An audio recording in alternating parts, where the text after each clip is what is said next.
Hi friends, எல்லாருக்கும் வணக்கம். நான் உங்கள் இந்து. இது என்ன வீடியோ அப்படின்னா, கந்த சஷ்டியை பற்றி தான் பேசுகிறேன். கந்த சஷ்டிங்கிறது 6 நாள் விரதம். நான் மொத்தமாக 7 நாள் விரதம் எடுக்கிறேன் ஃப்ரெண்ட்ஸ்.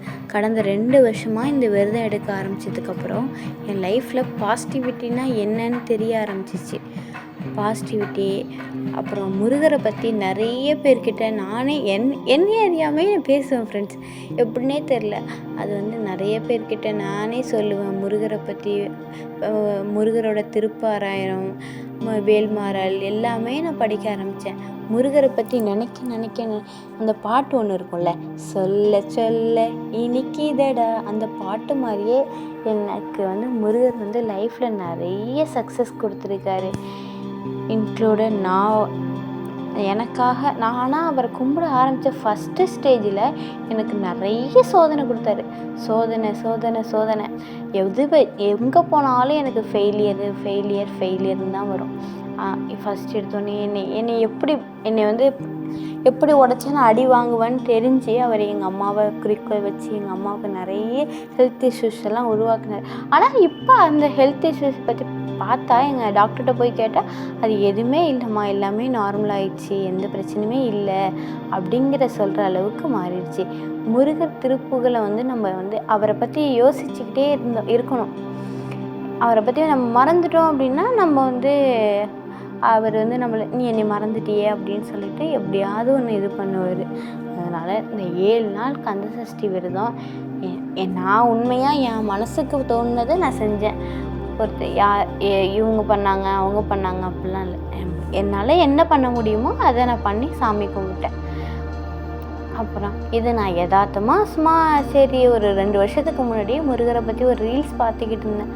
அப்போ சரி நம்மளும் இது பண்ணுவோமே அப்படின்னு சொல்லிட்டு அன்னைக்கு ஆரம்பிச்சதான் இந்த 2 வருஷமாக என் லைஃப்பில்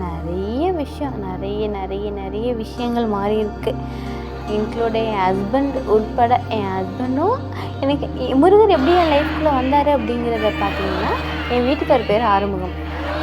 அதை யோசிக்கிறப்ப அப்புறம் என் மாமனார் பேர் சண்முகம், அப்படி என் மாமியார் பேர் வள்ளி. இப்படிங்கிறப்ப நான் கல்யாணத்துக்கு அப்புறம் ஆஃப்டர் முருகர் ஃபேமிலியாகவே நாங்கள் மாறிட்டோம்.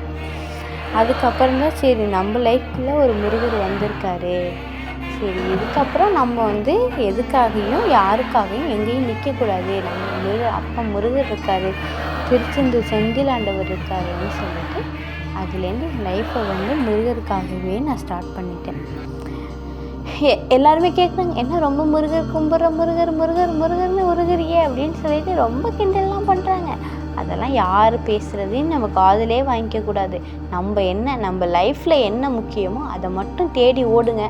அது கடவுள் நான் சாமி கும்பிடுங்க, சாமி அப்படிலாம் உங்களோட சொந்த உழைப்பை போடணும். அந்த உழைப்புக்கான ஊதியத்தை தான் அவர் கொடுப்பாரு. நீங்கள் ஒன்றுமே வேலை பார்க்காம சாமி கும்பிட்டா எல்லாமே வந்துடும் அப்படின்லாம் எதுக்காகவும் அதை மட்டும் யோசிக்கணும். உன்னோட உழைப்புக்கேற்ற ஊதியத்தை கடவுள் கொடுப்பார். கந்த சஷ்டி கவசத்தை பொறுத்தவரையும் அதுதான். நீ எந்த அளவுக்கு நீ ஒரு ஹார்ட் ஒர்க் போடுறியோ அந்த அளவுக்கு உனக்கு பாசிட்டிவிட்டி வரும். அதுக்கேற்ற மாதிரி நீங்கள் பார்த்துங்க, சரிங்களா? Okay friends, thank you. இந்த வீடியோவை என்னோடய சேனலில் நீங்கள் பார்த்ததுக்கு. இதை விட இன்னொரு ப்ளஸ் என்னன்னா, நம்ம சேனலில் 500 சப்ஸ்கிரைபர் வந்துட்டாங்க. அதுவும் எனக்கு இந்த மாதிரி நம்ப முடியல. நான் எதுவுமே நான் போடல, சும்மா நார்மலாக வீடியோஸ் எடுத்து போடுவேன், அவ்வளோதான். நான் பர்சனலாக எந்த இதுவுமே போட மாட்டேன். அதுக்கே நிறைய ப்ராப்ளம்ஸ் வரும். அதை நீங்கள் காதிலேயே வாங்கிக்கக்கூடாது, சரிங்களா? யார் என்ன சொன்னாலும் இந்த காதில் வாங்கி அந்த காதில் விட்டுட்டு மோஸ்ட்லி அந்த சூரபத்மனை முருகர் அழைச்சதுக்கு காரணமே அமைதியாக இருந்தது தான். அந்த அமைதியை மட்டும் நம்ம கற்றுக்கிட்டு